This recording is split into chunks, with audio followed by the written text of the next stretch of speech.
as I discussed in the previous video, here's a discussion on the thermal and electrical resistance, the similarities and the comparison between them. And it's very interesting how both these terms, thermal and electric resistance, are so similar to each other. So let us once again go back to that example of a metal rod, and we know temperature θ1, θ2, and heat Q by T going into this surface or this cross-section area, and heat transfer occurring over here. Let us say thermal conductivity is K1, and we know the equation Q by T is equal to K A θ1 minus θ2 by L. Now this equation I can rewrite as Q2 is equal to θ1 minus θ2 L by Ka. So just rearranged it, and very soon you will understand as to why I have rearranged it and put it this particular way. So let's stay with this. Let's now move to electric conduction. So let us say we have the same rod, right? And we're talking about electric conduction over here. So current I passing through this rod. Now current I is given by Q by T, where small q represents electric charge, the rate of flow of electric charge. That's how electric current is defined.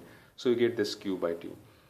Also we have by Ohm's law the equation I is V1 minus V2 by R, where V1 minus V2 is the potential difference. So if the current is passing across these 2 points, then this is at potential V1, this is at potential V2, the potential difference V1 minus V2, and this has got a resistance, electric resistance R over here. So Q by T is V1 minus V2R. Now let us focus on R. R is electric resistance, and electric resistance R is given by rho L by A.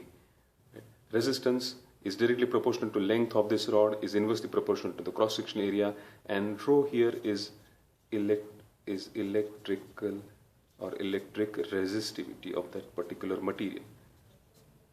So resistance of this particular rod or wire would depend upon the electric resistivity of this material of this wire, would depend upon the length of the wire, and would be inversely proportional to cross-section area. So from this equation I get electric resistivity is equal to R A by L. And if this equation is giving me electric resistivity, electric conductivity would be the inverse of above. Electric conductivity is denoted by the symbol sigma. So it would be inverse of this, so that would be equal to L by Ra, and therefore resistance R would be equal to L by sigma A. So this is the equation I have for resistance of this particular conductor or wire, and I can put this R over here. So this equation I can rewrite as Q by T is equal to V1 minus V2 upon L by sigma A.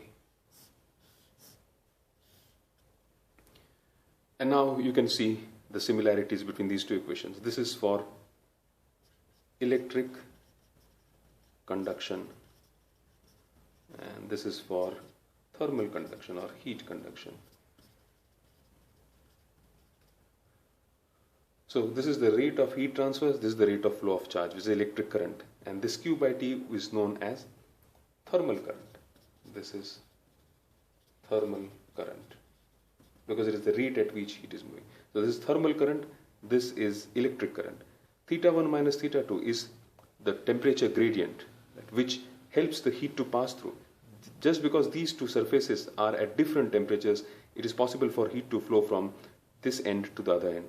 Similarly, these two are at different potentials, and therefore electric current is able to pass through this. So this is potential difference, this is temperature difference or potential gradient, and this is temperature gradient. Similarly, this is electric resistance, as we saw over here, L by sigma A. So if this is electric resistance, by the analogy, L by Ka would be, if this is electric resistance, this would represent thermal resistance. So L by Ka, this is thermal resistance. So we have brought in a new term over here, thermal resistance, which is given by L by K, where L is the length of this rod, A is the cross-section area, and K is the thermal conductivity. And quite obviously thermal resistance is inversely proportional to K. So we are able to very well see the similarities between thermal and electric resistance. And based on this, what is said is that the particles or the carriers of heat and electric current are the same, because these two, the thermal current and the electric current, are analogous. They're very similar to each other, and therefore the particles which are responsible for transfer of heat in this are also responsible for transfer of electricity. And we know that these are electrons. So electrons are responsible also for heat transfer. We very well know they're responsible for electric current, but they're also responsible for heat transfer. That is the conclusion we draw from this analogy between thermal current and electric current. Okay. We will also have to look at Weidmann-Franz law. Weidmann-Franz law. The Weidmann-Franz law says that K, thermal conductivity and electric conductivity, is constant for a given conductor. The ratio will remain constant. If one increases, the other increases. If one decreases, the other decreases. And he based this on the theory that good conductors of heat are also good conductors of electricity. And this is also supported by our experience that metals which are generally good conductors of heat are also good conductors of electricity. So Weidmann-Franz gave this concept in form of an equation. He said thermal conductivity and electrical conductivity, they remain constant for a given substance. And Lorentz did further experiments on this, and he changed this equation, or he improved this equation, or gave more information about this equation by saying that K upon sigma T is equal to constant. What he meant was that K upon sigma is proportional to temperature. So the ratio of K upon sigma is proportional to temperature, and therefore K upon sigma T is equal to constant. This is an empirical law. We don't have to get into to understand the derivation of this. This is based on experiments that Weidmann-Franz conducted, and they gave this empirical law saying that good conductors of heat and also good conductors of electricity. Right, so we had a very interesting discussion on this comparison of thermal and electric resistance and how they are analogous to each other. Thank you.